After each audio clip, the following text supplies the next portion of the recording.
ஒரு விஷயம் நீங்க நெறைய தடவ சொல்லியிருக்கீங்க.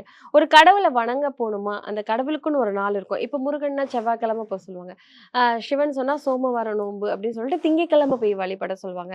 இப்ப வந்துட்டு நம்ம இப்ப ஒரு ஆள் நான் சிவன வந்துட்டு மனதார தொழுவுறேன். எனக்கு அவர எப்படி வழிபடணும்னு தெரியல. இவருகிட்ட எனக்கு எல்லாமே வேணும். நான் அவர் காலடியில தான் நான் இருக்க போறேன் அப்படிங்கிறவங்க எப்ப போய் வணங்கணும்? நீங்க இப்ப சொன்னீங்க, அ நட்சத்திரத்தன்னைக்கு போகணும்.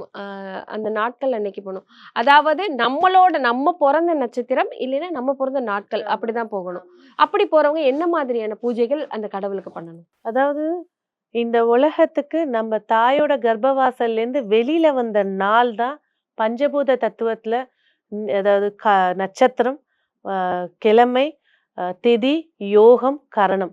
இந்த 5 விஷயம் தான் நம்மளுக்கு டிக்கெட் குடுத்துருக்கு வெளியில வரத்துக்கு. சரி. இந்த உலகம்ன்றத நீ பார்க்கலான்றது. அப்போ உங்களோட வேல்யூபிளானது அப்படின்னா உங்க கிழமை. அப்போ ஒரு கிழமையில வந்து நீங்க இப்போ நெறைய பேர் சொல்லுவாங்க, நீங்க சொன்ன மாரி திங்கட்கிழமைனா சிவன பார்க்கணும், வெள்ளிக்கிழமைனா லட்சுமிய பார்க்கணும், சனிக்கிழமைனா பெருமாள பார்க்கணும், ஆமா. லிஸ்ட் வச்சிருப்பாங்க. ஆமா. அது அவங்க பிறந்த கிழமை. அவங்க உதயமான மா அந்த கிழமைய சொல்லக்கூடியது. கடவுள் உதயமான ஆமா. அந்த அதாவது என்னன்னா, திங்கட்கிழமைனா சந்திரன், ம். ஞாயிற்றுக்கிழமைனா சூரியன். இந்த அடிப்படையில அந்த கிரகத்துக்கு உண்டான தெய்வத்த குடுத்துட்டாங்க. ஆனா, நீங்க வாழ்க்கையில வெற்றி பெறணும் அப்படின்னா, நீங்க இந்த உலகத்துக்கு வந்த கிழமை என்ன? அந்த கிழமை அன்னைக்கு போய் நின்னு பாருங்க. அதோட விஷயமே வேறையா இருக்கும். நெறைய பேர் சொல்லுவாங்க, "நான் அந்த எல்லா செவ்வாய்க்கிழமையும் முருகர் கோயில் போயிருவேன்.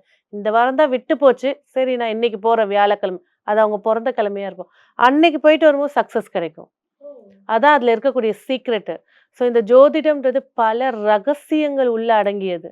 நீங்க ஒவ்வொரு கிரகத்துக்கு எடுத்தாலும் கோடிக்கணக்குல ரகசியங்கள் இருக்கு. ஓ! அப்போ நீங்க பிறந்தபோது இருக்கக்கூடிய கிழமையில ஒருத்தர் போய் அவங்களோட இஷ்ட தெய்வத்த கும்பிட்டாலும் சரி, குலதெய்வத்த கும்பிட்டாலும் சரி, அந்த விஷயம் சக்சஸ குடுக்கும். ஒரு விஷயம் நல்லா தெளிவா சொன்னீங்க.